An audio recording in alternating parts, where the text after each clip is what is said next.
Hi everybody, it's Adam from Spixel, and today I bring you Art of Breath of the Wild. Now this is a particularly special treat because this is not only an amazing book that I'm completely in love with, but it's also because it's a memory between me and my son. He absolutely loves this game. He adores it and he obsesses over it. And he obsesses over this book so much that I had to keep telling him to not play with it too much because I want to keep it in good shape for the review. Now you'll notice there's a lot of notes I've taken here because I have to skip through this rather quickly. This is a very hefty big book with tons of stuff in it. So I just want to focus on certain things that are particularly relevant for us from an artistic perspective, being an art channel, of course. So I'm going to break into this book and like the splash art, the promotional art, which is remarkably close to what you experience in game, which is testament to the beautiful artistry. Like this is actually pretty much what you see when you play the game, which is pretty gorgeous. But we're going to skip ahead. Some quick comic sketches, some silly stuff. Basically a way of saying don't take yourself too seriously, which is something that I love about Miyamoto's work. He doesn't take himself too seriously, and he really knows how to nerd out like kids nerd out. He knows how to create very nostalgic memories, like the Master Sword in the Korok Forest. Now we get into development. And when we get into development, the first thing, again, I want to mention to you, when it comes to creating art, very often one of the things that get between us and our ability to create is our ego. And what I mean by this is we are so hell-bent on creating beautiful stuff that it comes at the cost of our freedom to create. And seeing stuff like this matters because this isn't by any stretch of the imagination the greatest art I've ever seen. It's very loose, particularly when we get into this experimental kind of unfinished pieces where he didn't bother drawing the face. It's showing how they were in exploration phase. And when you're exploring, get your ego out of the equation, because if your ego takes too much control, if you don't create anything that looks good, you feel like a failure and you drop the work. This happens all the time. So don't. Allow yourself to make mistakes. Think. Be experimental. Allow yourself to work in a very loose and very carefree manner, and allow your imagination to take control, not your desire to create beauty all the time, because you're going to regret it. It's going to end up stunting you and holding you back. Zelda? Lucas has a bit of a crush on Zelda. Every time he sees her on screen, he's like, she's really pretty. I'm like, uh-huh, she sure is. Her in her beautiful dress. Very regal, very beautiful. Again, character development, different ages. And you can see how different hairstyle, different costumes evoke different personalities. And in the case of Zelda, she's a princess, she's authoritarian, she's beautiful, but she's also somebody who can stand for herself. She's not your typical damsel in distress type of character. Again, the champions, very loose. Look at how loose these sketches are. Just a mechanical pencil, just a watercolor pen, and just very quickly penciled it in just to capture these different personalities. Now this is where I want to stop for a moment. This is important because in the case of Mifa or any of the other champions that share their power with you when you defeat the divine beasts, her character is not only based on the design aesthetic of fish or aquatic life, but also off of her personality. And you'll notice that her personality translates. It's a combination of two things, personality plus design together. So that design aesthetic plus the emotional aspect of the character work together to create a character. So for her, her story is a delicate one, a bit of a sad one. There's a bit of a tragedy. She's young, she's beautiful, she was beloved, and she passed, spoiler alert. But you can see how that kind of translates into kind of a bit of a sad personality. And you feel that in the story. There's a bit of a sadness to the story. And then Daruk, the big, the big powerful, big meaty hands, when he's proud of you. I'm proud of you, boy, paf! Kicks the gum out of your mouth, right? That kind of a character. And then Ravalli, very proud. He's always the long neck, very elegant kind of profile. Very vain. In a lot of different pieces where, like for instance, my Horizon Zero Dawn video that I posted last week, you can check it out here. Wings and their colors, always their flamboyancy. And that translates nicely into this type of a race that are very vain and very proud. So Ravalli has that kind of personality. He even speaks with that kind of authority, like, you have to prove yourself to me. Beetle. I have to take a moment to appreciate Beetle. Again, from a child's perspective, he's the unapologetically enthusiastic 6-year-old friend. I look at my son and the way he plays with his friends and stuff like that. You know, if he was to go to school and show his master sword to his friends wouldn't go, oh, that's cool.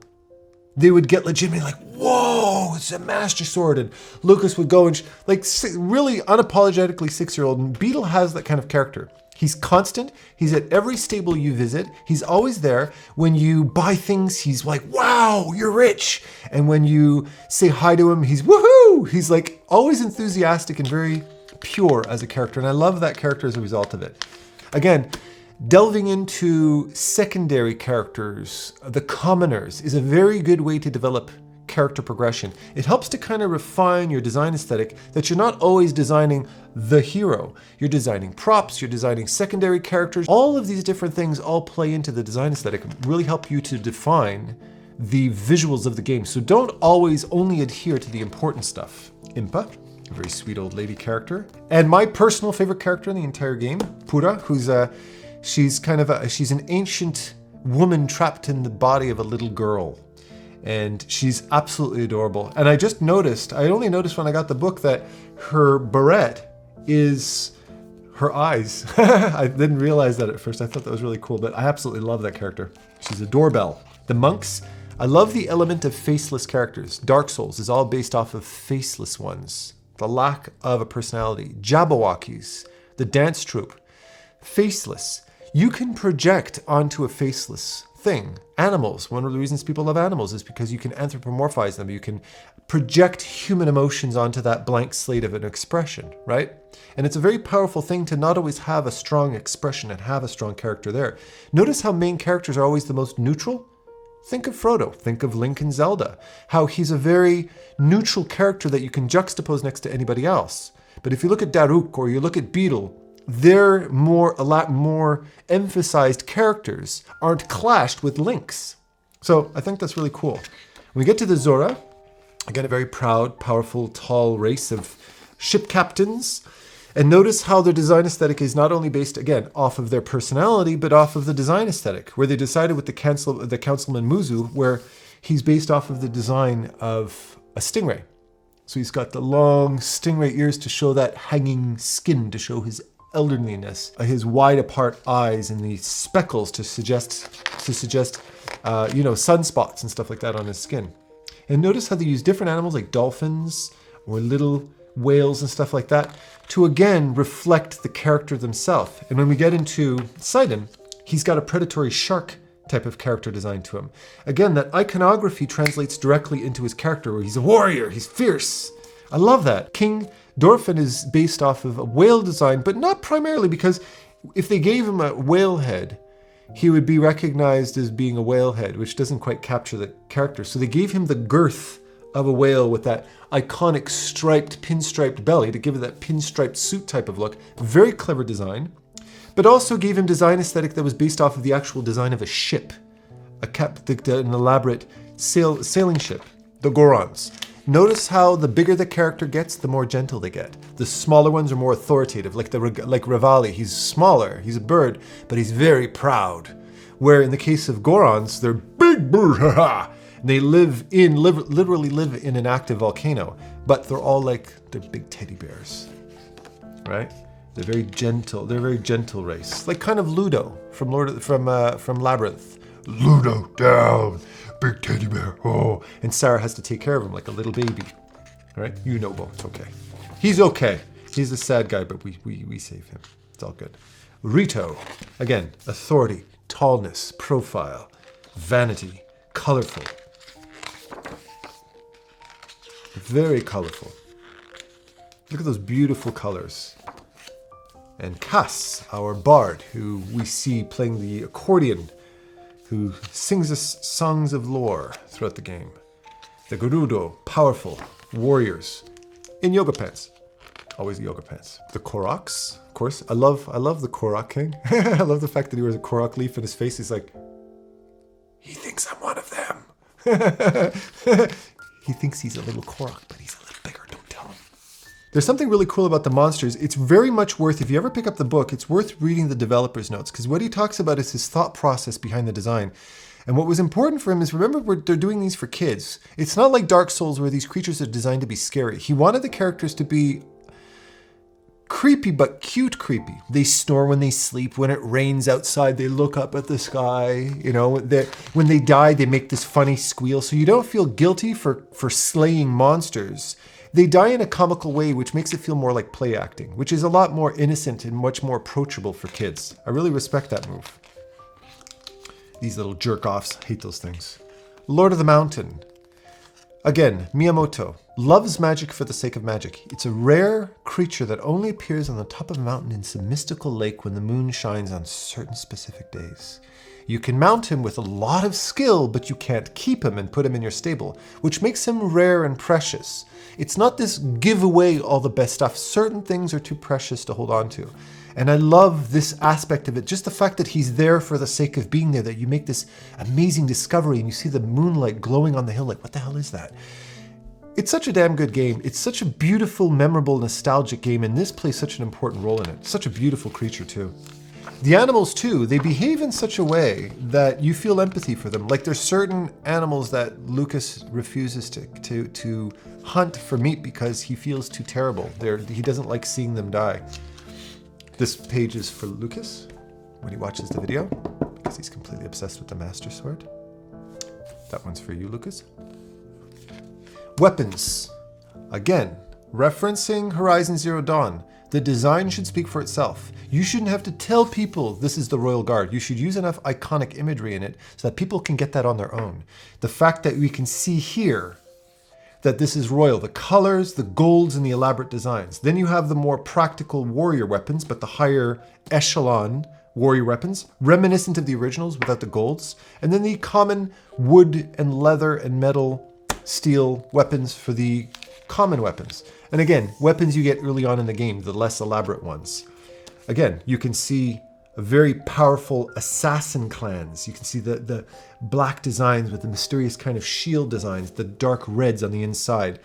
The Goron gear, which is very brutish, stuff that can smash rocks. All of this iconography should speak for itself. Again, Zora. Did I need one split second you look at it, you immediately know that it's Zora based on the very lyrical, very elegant designs to it. The Rito, based off of wind and wings and flight. The monster weapons, which are far more brutish. I love the Guardian and the ancient stuff. Like these, this makes me think a lot of, if you've ever played World of Warcraft, the Sunwell Plateau gear, which in my opinion is the most beautiful gear design in the history of World of Warcraft.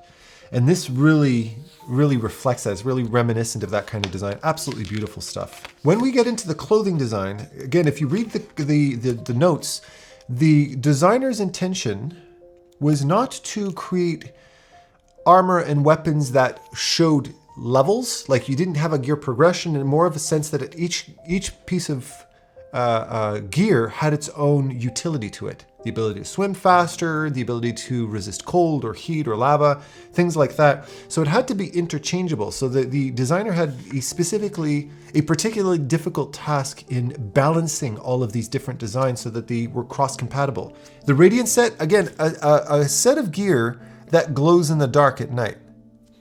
That's just cool. And that's you can tell that that Miyamoto really studies and analyzes and works with designers that really study and analyze kids' toys and the kind of stuff that kids really enjoy and play with. And he implements all that stuff into his games. Big respect. The Bokoblin masks and the Moblin masks, you know, you wear the mask and they don't recognize you. You just, I'm one of you. Now I'm skipping ahead quite a bit because I just want to take a moment again to bring mention to what it is that makes Miyamoto's games nostalgic, memorable, evocative. They are memories. They're things that leave an impact in your life because he doesn't just design for the sake of designing. He designs with the intention of making you feel. So there's always an emotional aspect to these different environments. This looks like a page right out of the Dark Souls book, but look at the dark, gritty feel that you get from this kind of an environment versus the land of the Zora, which is elegant and majestic. And it was a land based off of water, their love of water, so they wanted to have that integrated into the design. Or if you look at the Elden, a location that's literally designed in a live active volcano, which is pretty cool.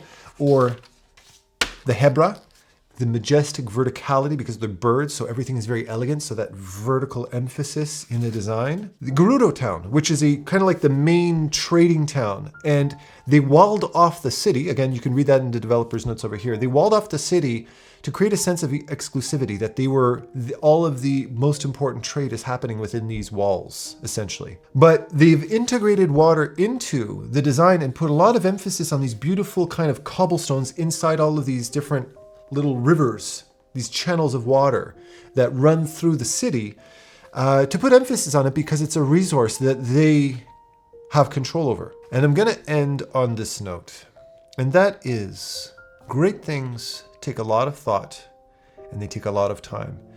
And as an artist, one of the most important things that I ever learned as an artist was a quote, which is, learn the technicalities of drawing and painting so well that eventually one day you can ignore the technicalities and start producing the real thing, art. And in my humble opinion, at least so far in my life, I've come to understand art in all of its different shapes and forms, from dance to music to drawing to painting to cooking.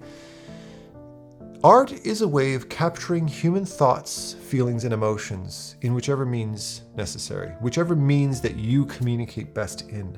And in the case of Miyamoto's work, he has created art from games. It is thanks to game developers and creators like Miyamoto, like Miyazaki, that have captured a moment in time and can create a game that literally marks a moment in your life emotionally because it has an incredible emotional impact. It marks you. So the emotional aspects of his games is a reflection of all of the millions of things he experiences every day, talking to a kid at the grocery store or walking into a toy shop, or just things he nerded out and enjoyed as a kid. And he injects all of that thought and feeling into his work.